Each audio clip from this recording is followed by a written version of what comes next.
Bagong ano ha. Okay. Saan ba to? Sinusubukan ko kasi bago to eh. Yun. Okay, buksan natin ang ating mga Bible sa Luke chapter 10 verse 38 to 42. Tingnan nyo ha, sa Bisaya ninyo yan. Pero bago ko basahin yan, meron lamang ako babasahin dito. Alam niyo mga kapatid, ngayong buwan, maraming tao ngayon yung abalang-abala sa maraming bagay. Eh yung teksto na yan, pamilyar na pamilyar sa inyo yan. Sino na sa inyo nakabasa niyan? Yung magkapatid.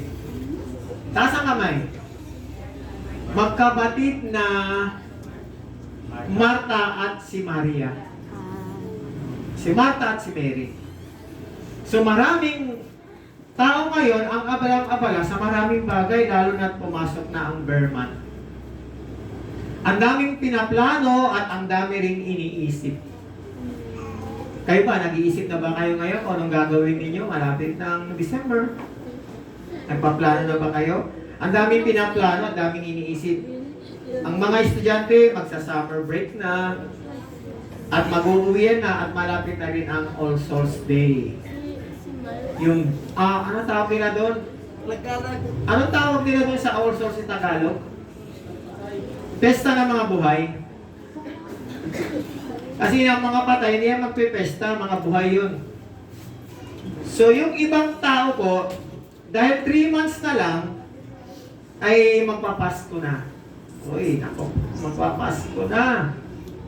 Yung iba nag-iisip na anong bibiling damit, sapatos, at siguro yung iba sa inyo, paano kumita ng pera kasi magdi-December na.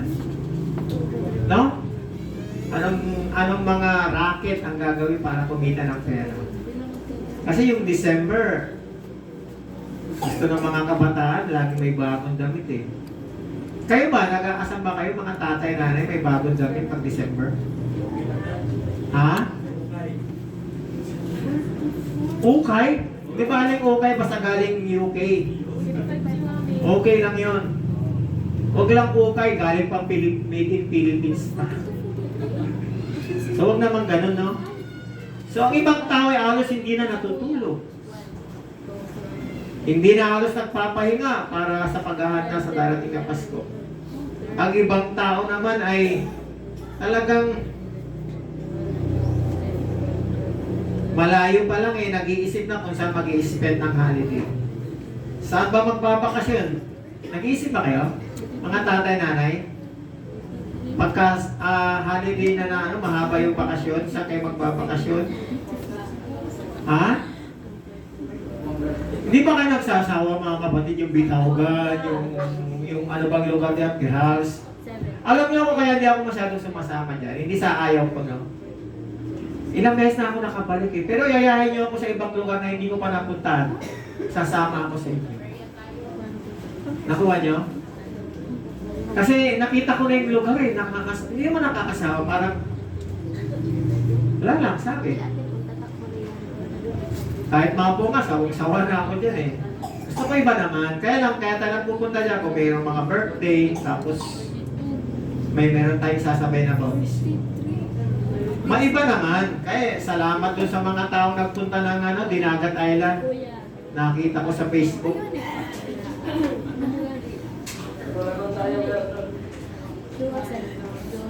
Maganda yon. Pero alam niyo mga kapatid, hindi naman masama yung mga ginagawa ninyo. As long na huwag yung sagasahan yung gawain ng Lord. Kung doon kayo, nag-i-enjoy ka tapos pag may gawain ng Lord, pagod na ako.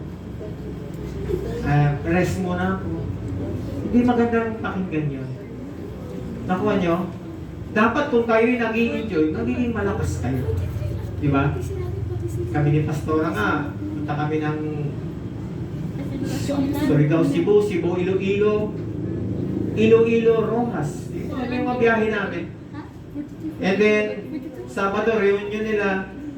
Pagdating ng Linggo, bumiyahe kami papuntang Calino, Iloilo para mag-preach doon. Layo. Pero hindi ko naalintana yung pagod kahit may edad na ako kasi nag-i-enjoy man ako. Ang maganda mga kapatid, kapag may ginagawa kayo, tandaan nyo to nag-i-enjoy kayo. Pero pag may ginagawa kayo at hindi na kayo nag-i-enjoy, itigil nyo na. Lalo na sa Panginoon, may gawain tapos hindi na kayo nag-i-enjoy, itigil nyo na, huwag na kayo mag-enjoy. Parang ano na lang parang pinipilit na lang ninyo yung sarili nyo, hindi naman maganda yun. Nakikita ng Lord yung ating puso. Amen? So balik tayo. Ang iba naman ay sub-sub sa trabaho. Ang iba naman ay busy sa pag-aaral at halos wala ng panahon sa pagsimba. Di ba? No? Minsan, no? Yung mga estudyante ngayon, pati linggo kinukuha ng mga teacher. May klase. Tignan nyo, marami dyan estudyante wala kasi meron silang klase. Di ba, Gwen, si GJ ba? O, Sunday. Minsan, ito mga to, may pasok kayo Sunday, no? Hindi, may ginagawa. O, tignan nyo. So, abalang-abala ang mga tao. Yung iba naman, lalo na siguro sa mga magdatihan na, hindi na ginagawa to.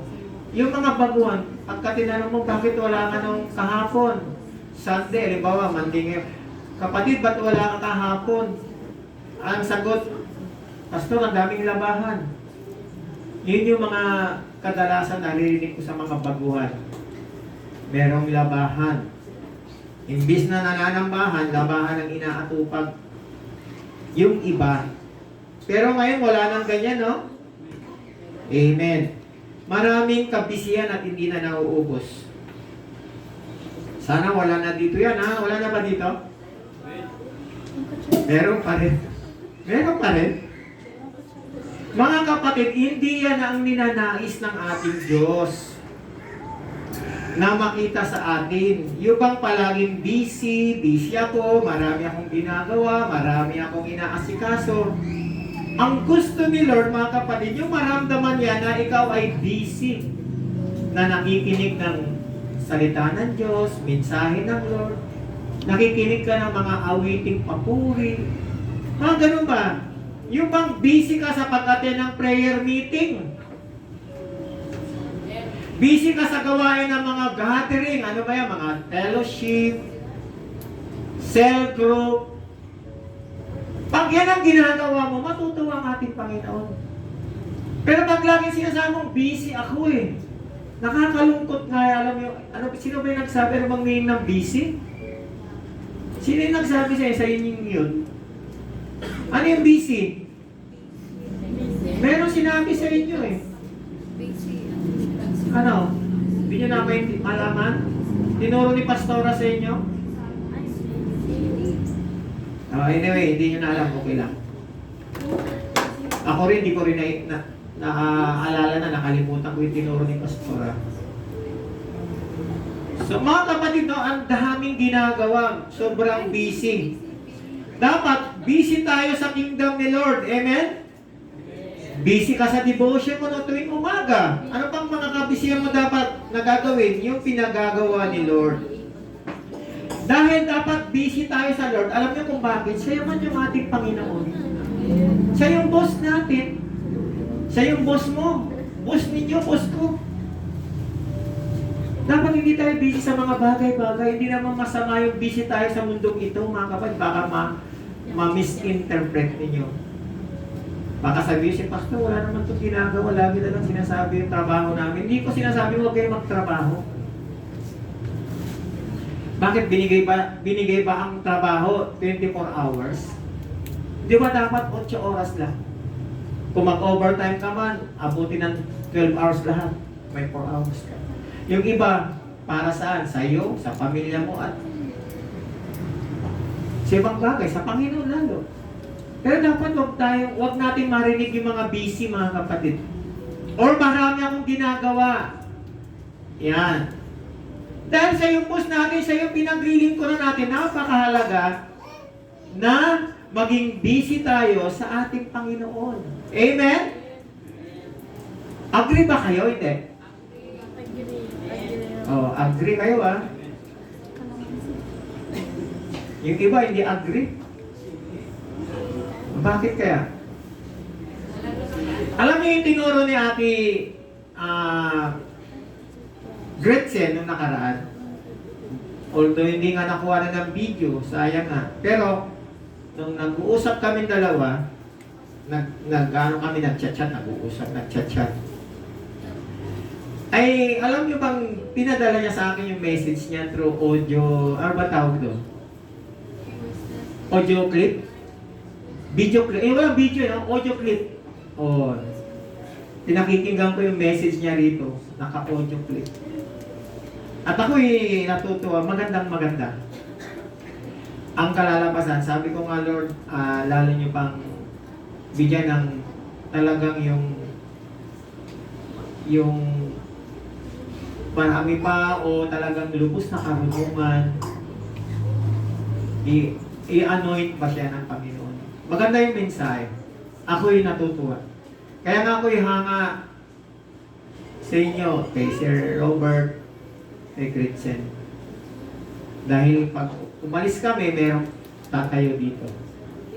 Ngayon, tinitignan namin yung ano ninyo, sitwasyon niyo kung susubukan namin kayo dito mag 7 minutes, tinitignan namin kung gaano kayo kawiling, gaano kayo nag-aaral, at talaga ba pinag-aaralan ninyo yung tinuturo. Amen? So, dito tayo. Luke chapter 10, verse 38 to 42. As Jesus and His disciples were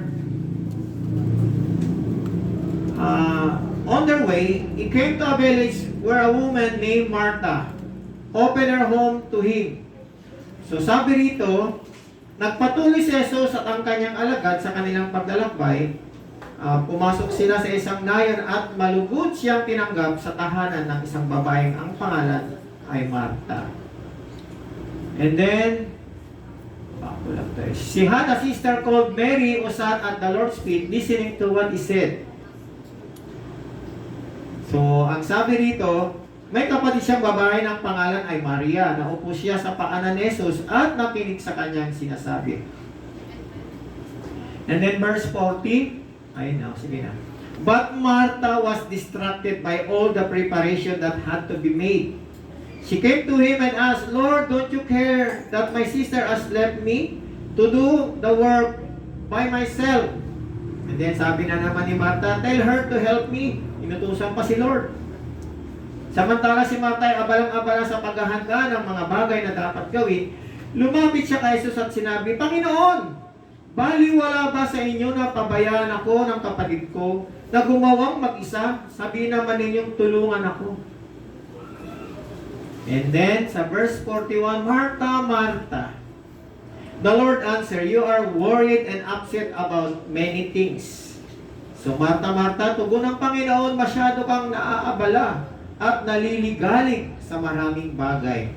Kaya tignan niyo po itong verse 42. Ito po yung pinaka-text po natin, yung key verse natin.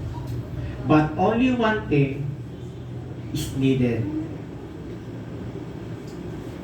Kaya lang sabi ng Panginoon, Mary has chosen what is better and it will not be taken away from her. Manalangin tayo. Ama naming makapangyarihan sa lahat sa pangalan ni Jesus at sa tulong ng banal na Espiritu, kami po, Panginoon, ay lumalapit sa inyo, Diyos. Dalayan mo, Panginoon, ang iyong mensahe, ang iyong mga salita na aming binasa, Panginoon, ay pagpalain niyo po, Panginoon. At dalayan mo, Panginoon, na buksan niyo ang aming mga tainga, ang aming mga mata, lalong-lalo na ang pintuan ng aming puso na ma-absorb namin ang iyong mga message ngayong umaga. At dalayan ko, O Diyos, itago niyo ang yabang lingkod upang ikaw lamang ang makita. Pagpalain niyo po ang bawat isa. Sa pangalan ni Jesus. Amen and amen. Tignan niyo po yung verse 42, but only one thing is needed. Isa lang po talaga ang dapat o kinakailangan. Ito po yung ating title. Ayan. Nare-remember nyo yan, mga kapatid? Intimate relationship in the busiest of this world. Kanina nag-uusap kami ni Kenan doon sa kain ng umaga, pagdating niya nag-uusap-usap kami. nagkikwentuhan kami about sa salita ng Diyos. And then, may binanggit siya kaagad sa akin na sabi niya, tama pastor, kailangan natin ng intimate relationship. Sabi ko, bakit binabanggit mo yan? Bakit alam mo ba yung title ng message ko? Hindi. Eh, bakit nabanggit mo? Ito yung kailangan natin, pastor, yung intimate relationship sa Panginoon. Pero sabi yan, intimate relationship in the busiest of this world. Anong ibig sabihin ng busiest? Ito yung mga sobrang trabaho. Ang daming ginagawa. Alam nyo, ang mundong ito, nag-o-offer ito ng maraming gagawin mo. Pero kapag hindi mo naingatan, igagrab mo ang mga bagay-bagay, abalang-abala ka, pero nakakalimutan mo yung the best na dapat mong gawin ay ang relasyon mo sa Panginoon. Kung ito'y napapalayo ka na sa ginagawa mo, baliwala lang ang ginagawa niyo, mga kapatid. Kahit magpayaman ka dyan, hindi natin madadala yan sa langit. Pero yung relasyon mo sa Panginoon, ayos, tama, maganda. Kahit na busy-busy ka, pwede mong gawin. Yung mapalapit lalo sa Panginoon. Yung iba nga, ang ganda nga ng ginagawa eh. Meron silang business, pinalago nila, and then later on, ang ginagawa nila, nag-hire sila ng mga kapatiran or pwede mag-manage ng kanilang business, and then sila, maraming oras sa Panginoon. Kasi ang nangyayari mga kapatid, tayo, minsan ginagawa natin, yung ibinigay ng Lord sa atin na trabaho, doon tayo nakapokus, and then sinasabi natin na, kailangan mo pang kumita ng kumita, pero napapabaya mo na yung relasyon mo, or yung napapabaya mo na yung ginagawa mo sa Panginoon. Mas marami yung ginagawa mo doon sa ibinigay ng Lord. Hindi mo ginagawa yung dapat na mapalapit ka palalo sa Panginoon. Nakukuha niyo ako mga kapatid? Ngunit isang bagay lamang ang talagang kailangan, sabi ng Panginoon kay Martha. Ang ibig sabihin ng intimate, ito po yung close. Yung personal na relasyon natin sa Panginoon. Mga kapatid, may 5 bagay tayo pwedeng gawin o dapat gawin na kahit sa kabila ng ating kabisihan, kaabalaan, o kahit marami tayong ginagawa, ito'y makakatulong at mahalaga upang tayo maging malapit at upang ang ating relasyon sa Panginoon ay talagang maging close. Nawa gawin natin ito kahit abalang-abala tayo sa mundong ito. Amen? Ito, ipapakita ko sa iyo yung sikreto. Iyan. Sino nakakaalala sa inyo? 5 C's to be needed. Ano yung number 1? Ano yung kailangan natin? Ano yung needed na sinasabi ng Lord? But one thing is needed, di ba sabi niya? Ano yung isang C? Number 1. Connection is needed. Dapat palagi tayong nakakonect sa Lord. Nakakonect tayo sa puno. Nakakonect tayo doon sa nagbibigay ng source sa atin, ng power, ng kalakasan, ng katagumpayan. Sa Panginoon, dapat lagi tayong konektado dahil pag tayo ay hiwalay sa Lord, wala tayong magagawa. Di ba sabi ng Bible na apart from you, we can do nothing. Maliban sa iyo, Panginoon, wala kaming magagawa. So, dapat lagi tayong nakakonect. Amen? Amen po ba? Amen. Ito yung kailangan natin i-connect sa ating Panginoon. Align our hearts to God. God's heart. I-connect natin yung ating puso sa Panginoon. Sa puso ng ating Lord. Ano ba yung laman ng puso ng Lord? Para malaman natin, dapat lagi tayong co-connect sa Kanya. Amen? Ano pa? Align our will to God's will. Hindi yung kalooban natin ang nasusunod, kundi yung kalooban niya dapat naka-align tayo sa blueprint ng nais ng Lord sa atin. Yung kalooban niya. Ang imong kabubuton, Ginoo, ang matuman, dili ang akong kabubuton. Amen? Ano pa? Align our plans to God's plan. Yung plano ng Diyos ang dapat Sabi ng Lord, di ba? For I know the plans I have for you, declares the Lord. So, i-align natin yung ating mga plano sa Kanya. Maganda naman magplano, sabi ng kawikaan ng Proverbs. Pero ang Diyos ang nagtutumpak. Marami tayong plano, maganda yun. Pero ang Diyos ang nagtutumpak sa ating mga plano. Kung naka-align yan sa plano ng Diyos, mangyayari yan mga kapatid. Amen? Amen. Number 2 na C. Contemplation is needed. Anong ibig sabihin ng contemplation? Ito po yung nagninilay-nilay, nagbubulay-bulay, nagmumuni-muni. Pinagmumuni-munihan mo yung ginawa ng Lord. Tingnan niyo yung sabi ni Pandita David. I remember the days of old. I meditate on all your doings. I contemplate the works of your hand. Naalala na ni David yung mga ginagawa ng Panginoon. At lagi siyang nagbubulay-bulay, mga kapatid. Sa kanyang ginagawa, maraming tao ngayon, mapakristyano man o hindi, na ang kalagayan ay tulad ni Marta.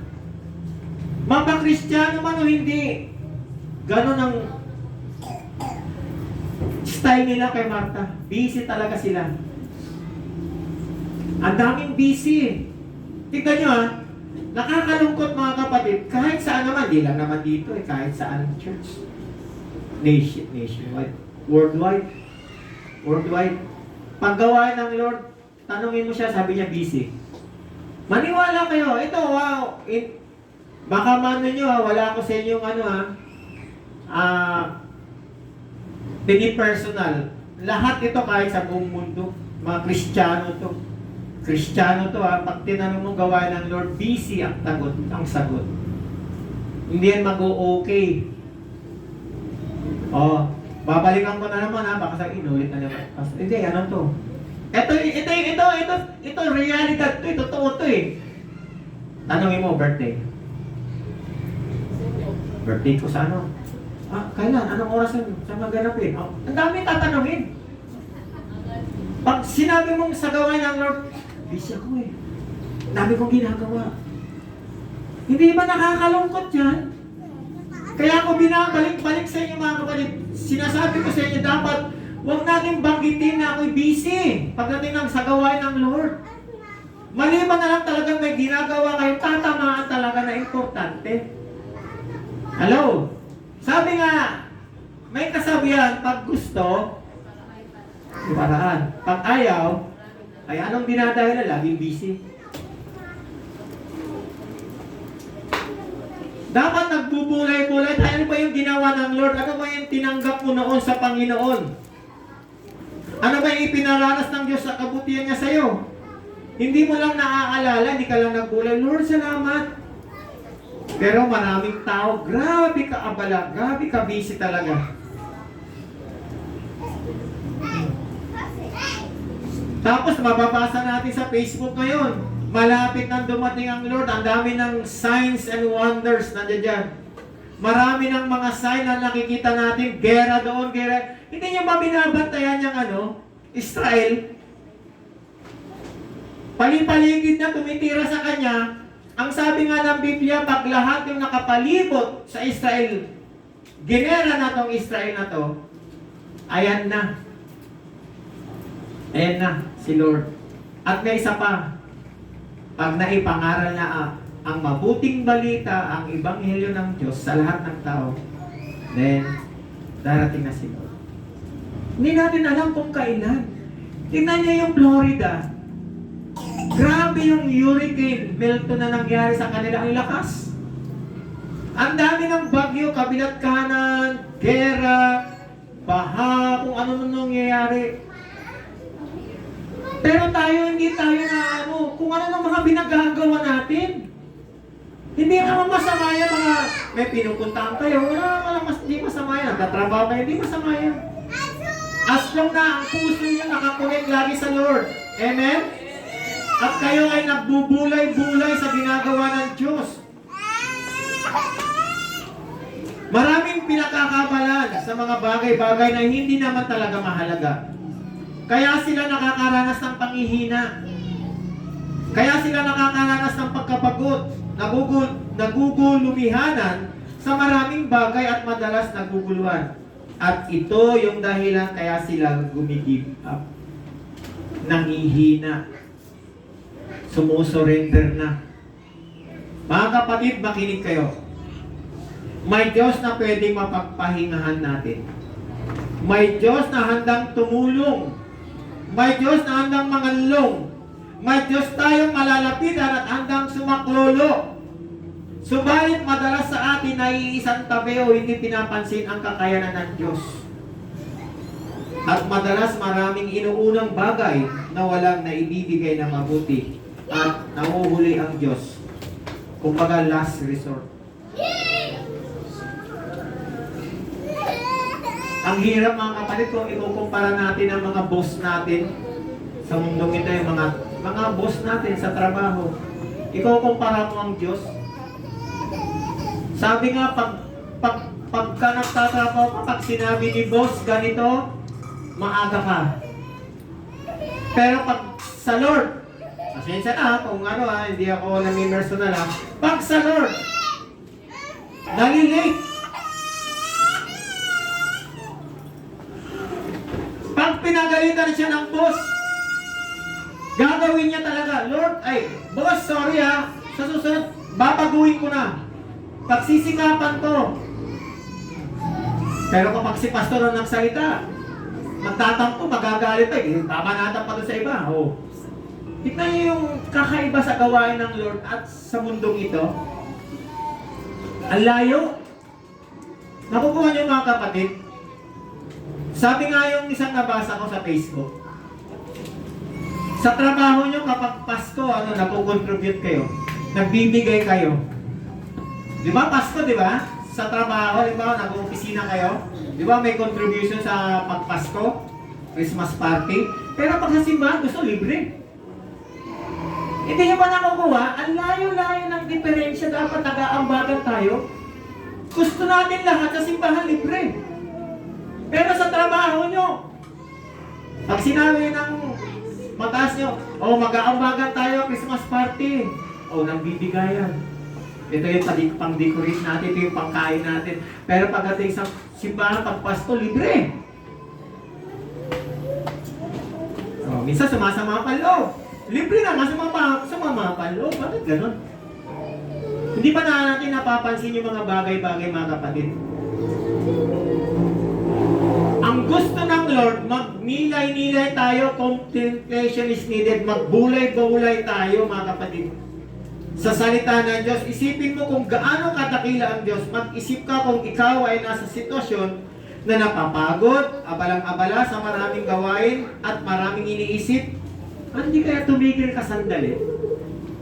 Tumigil ka sandali, magbulay-bulay ka. Basa ka ng salita ng Diyos, magbulay-bulay ka. Kaysa naman, banat ka ng banat, busy ka ng busy.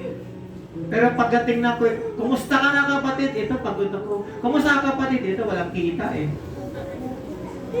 Alam nyo kaya nangyayari yan kasi nga kulang. Kailangan nyo ang Panginoon.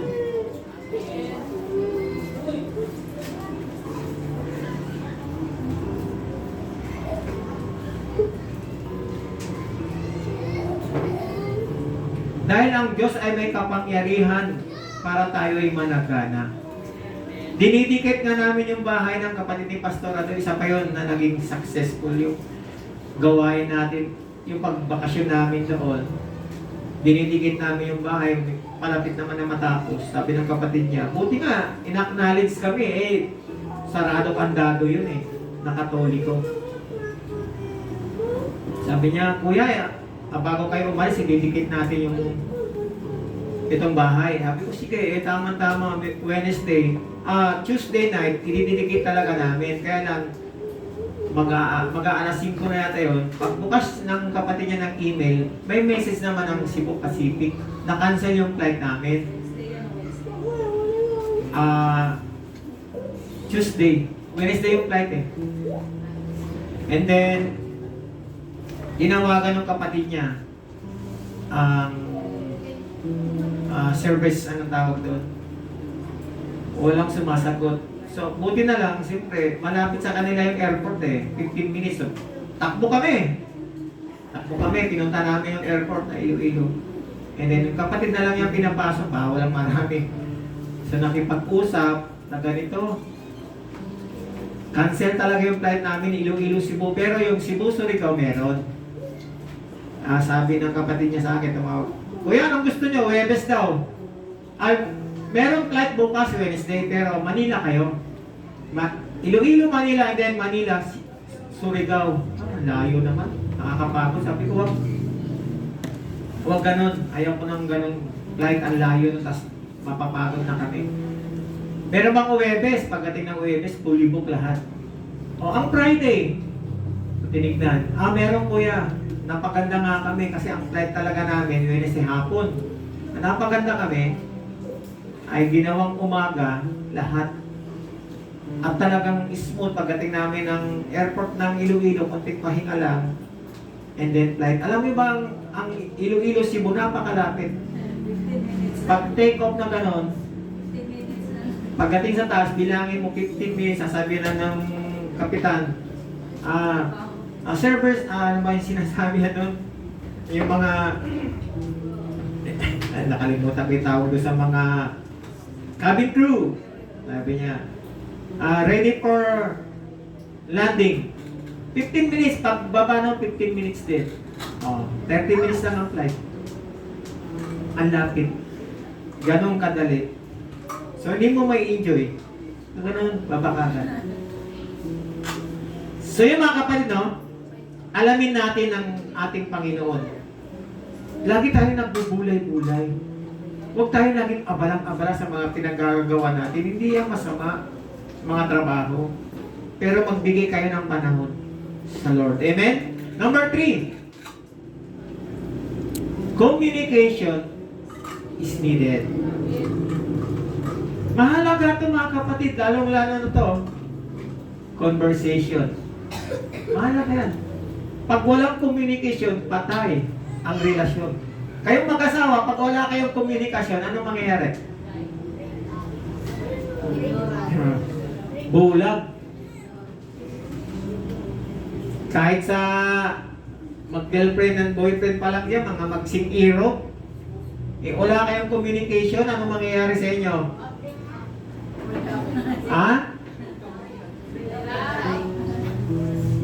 Ano mangyayari?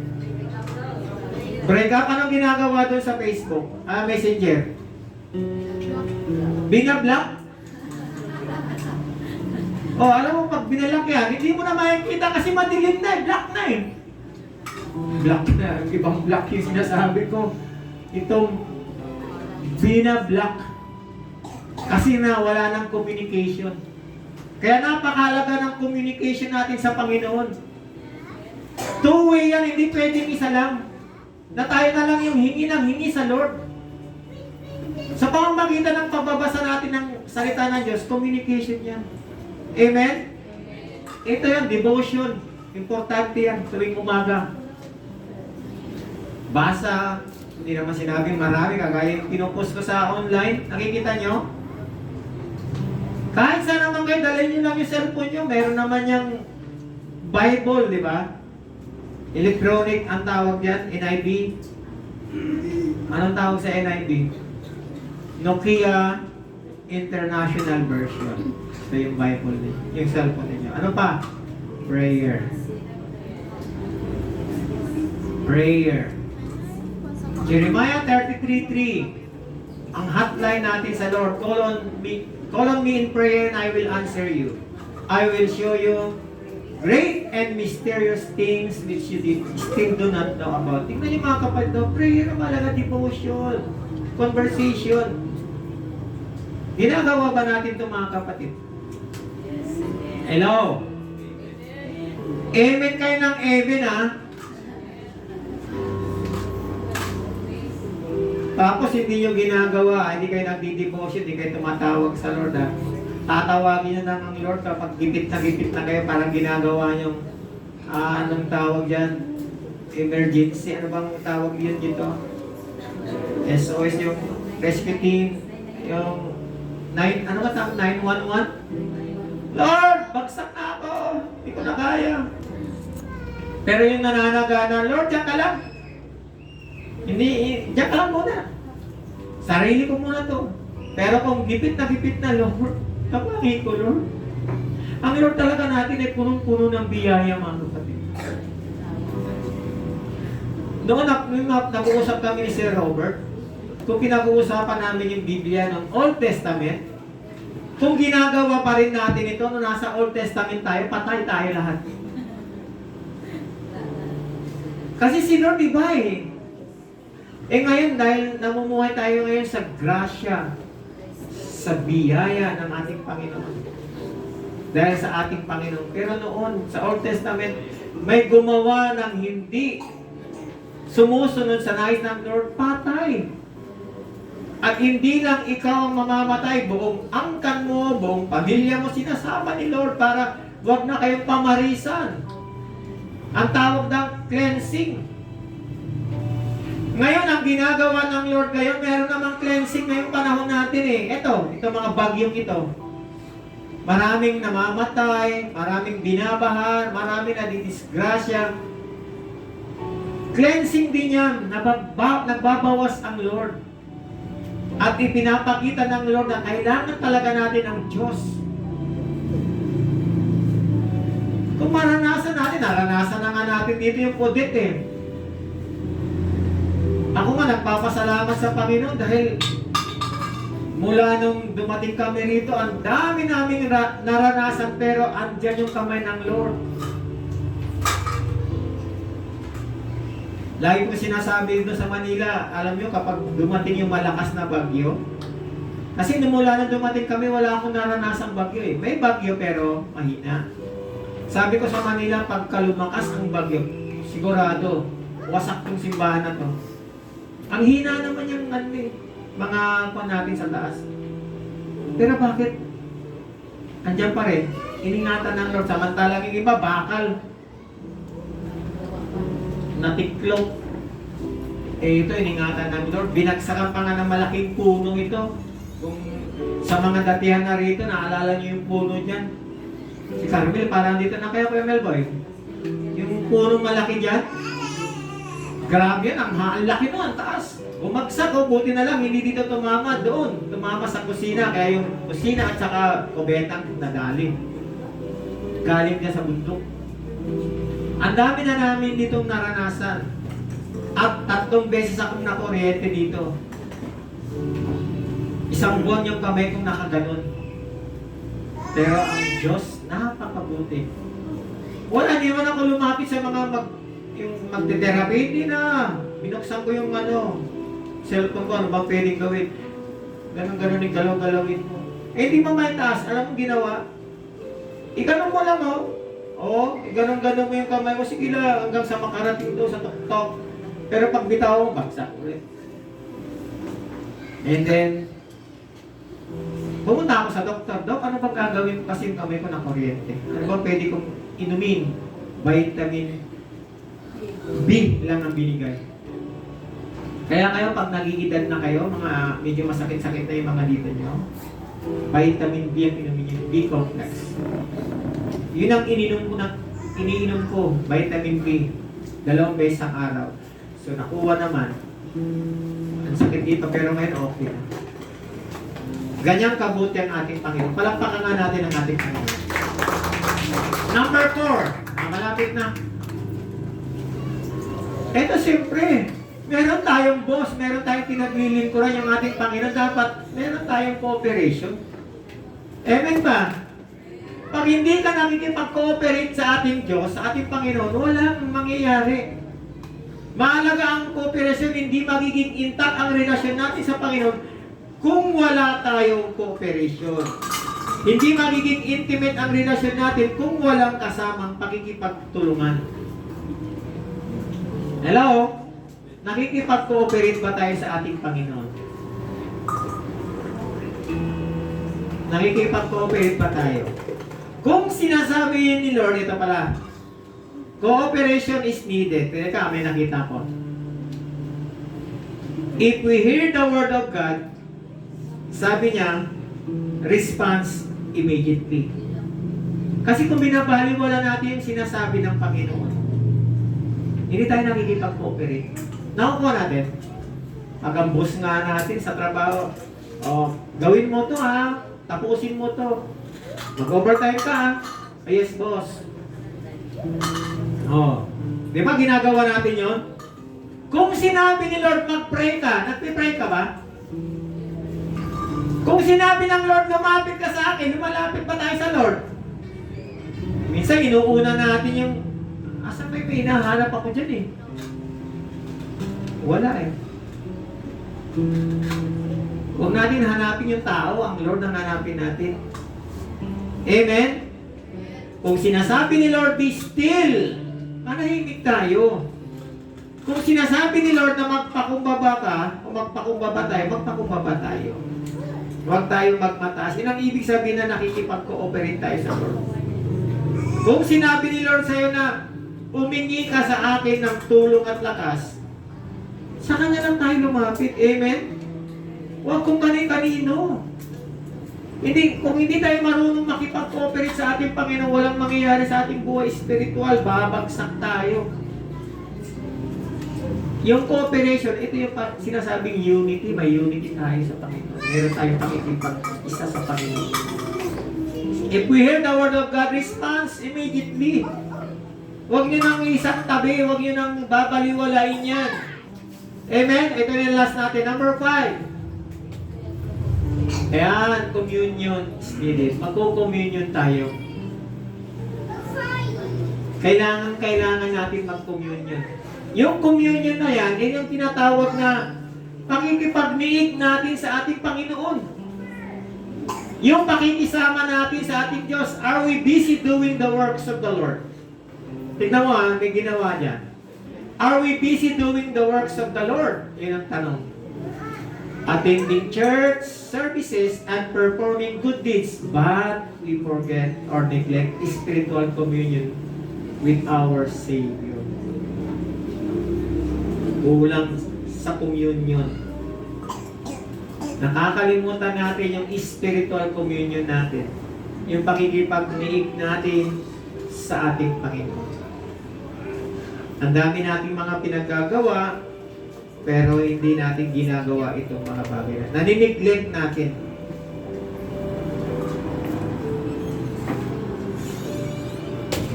God wants us to walk in fullness. Yan ang gusto ng Lord. Buo, hindi partial. Full. Yung ating obedience. Ito pa. The highest form of worship is to believe the Word of God. The highest form of worship is to believe the Word of God. Eto mga kapatid, naniniwala ba kayong may Diyos? Naniniwala ba kayo sa salita ng Diyos? Hindi nga. Naniniwala ba kayo sa salita ng Diyos? Eh bakit hindi natin ginagawa? Ang mahalaga yung ginagawa natin. Nakukuha natin? Naniniwala ka sa salita ng Diyos pero hindi mo ginagawa. Wala din. Nakuha din? Kilala ba ninyo ang Panginoon? Hello? Kilala ba ninyo ang Panginoon? O kung kilala niyo ang Panginoon, bakit hindi niyo ginagawa yung salita niya? Hindi mahalaga yung kilala mo nga ang Diyos, hindi mo naman sinusunod si Lord. Naniniwala ka sa Panginoon pero hindi mo naman ginagawa ang gusto niya. Wala rin kwenta yung kilala mo lang. Walang kwenta yung naniniwala ka at kilala mo ang Diyos. Walang kwenta yan pag hindi mo ginagawa yung sinasabi niya. Hindi tayo sumusunod. O, naniniwala ako sa Diyos. Kilala mo ang Panginoon. Ang tanong, ginagawa ba natin yung sinasabi niya? Hello? Pag hindi mo ginagawa yung sinasabi ng Lord, hindi mo siya kilala. Hindi ka naniniwala. Hello? Yan ang gusto kong i-point sa inyo ngayon.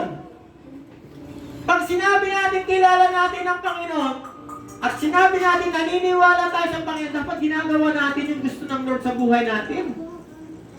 Hello? Andiyan pa ba kayo?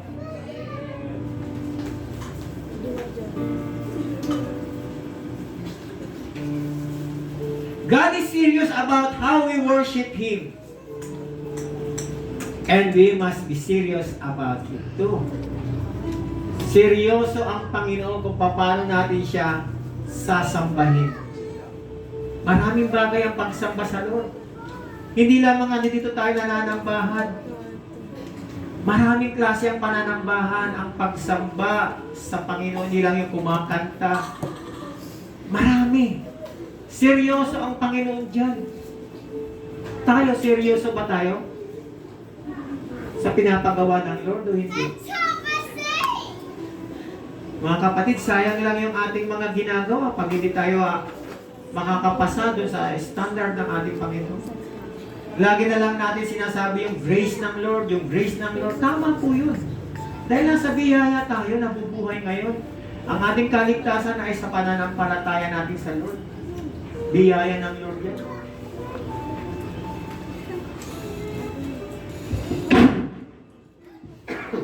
Sorry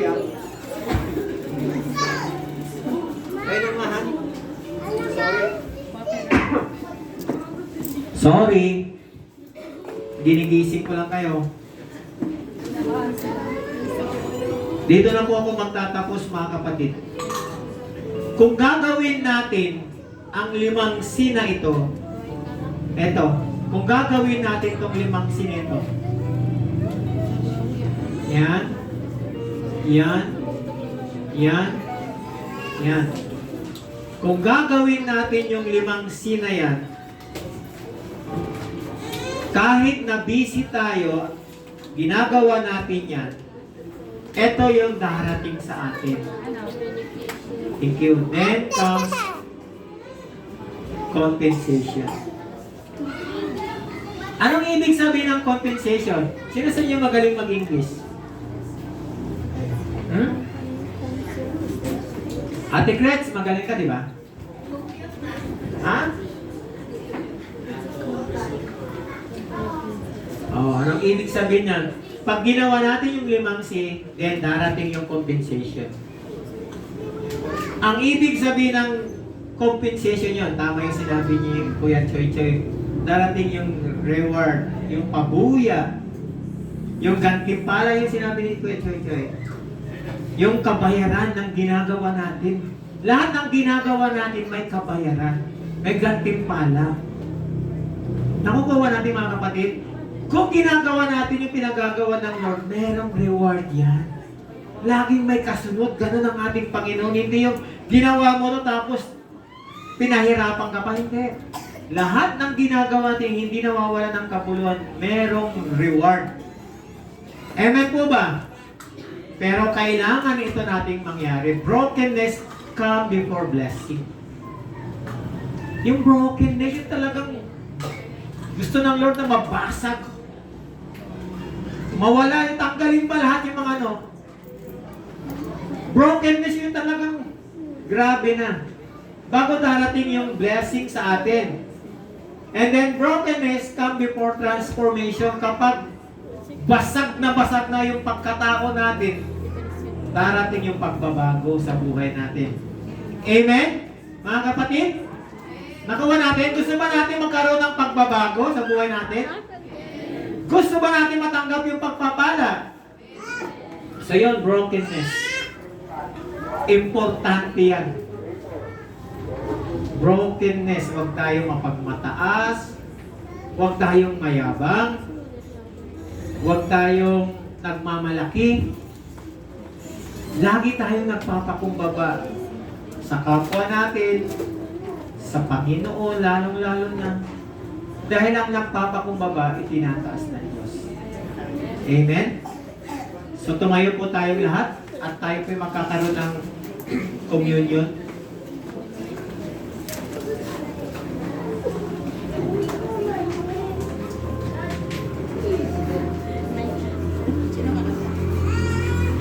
Paki-open kasi nag-iiba.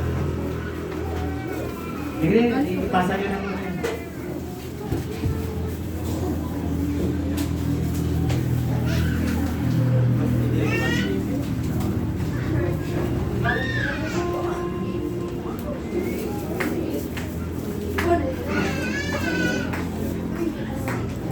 Martin, dali Martin. Martin. Pakipasa yung yung ating communion. Dali, Ikaw, pwede ka na Rob? Pwede ka na mag-communion. Bigyan mo yung ribbon. Dito ka sa pikas. Dahan-dahan ha. Kaya ba ni, Kaya mo, ni Raven? Dito ka sa pikas. Kaya mo? Kaya mo? Pwede na sila plat na yun. Dahan-dahan lang hindi matapon.